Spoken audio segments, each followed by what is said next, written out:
ദൈവമക്കളെ, ഇന്നും നിങ്ങൾ ജീവിച്ചിരിക്കുന്നതിൻ്റെ പ്രധാന കാരണം ഒരിക്കലും നിങ്ങളുടെ സ്വന്തം ശക്തിയല്ല, ഒരിക്കലും നിങ്ങളുടെ സ്വന്തം കഴിവല്ല.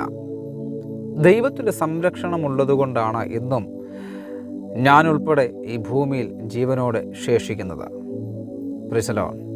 സങ്കീർത്തനം 121:7 പറയുകയാണ്, യഹോവ ഒരു ദോഷവും തട്ടാതെ വണ്ണം നിന്നെ പരിപാലിക്കും, അവൻ നിൻ്റെ പ്രാണനെ പരിപാലിക്കും. എത്ര അപകടങ്ങൾ നമ്മെ ചുറ്റി, എത്ര രോഗങ്ങൾ നമ്മെ കടന്നാക്രമിച്ചു, എങ്കിലും യഹോവയായ ദൈവം നാം അതിലൊന്നും അകപ്പെട്ടു പോകാതെ ഒരു പരിചയം എന്ന വണ്ണം, പ്രൈസ് ദി ലോർഡ്, ഒരു വലിയ തീമതിലായി കർത്താവ് നമ്മെ സംരക്ഷിച്ചു. പല ദൂതന്മാരെ അയച്ച് അവൻ നമ്മെ രക്ഷിച്ച ദൈവമാണ്. അതിനാൽ ദൈവമക്കളെ, ഞാനും നിങ്ങളും ഭയപ്പെടേണ്ടതില്ല, ഞാനും നിങ്ങളും ഭാരപ്പെടേണ്ടതില്ല.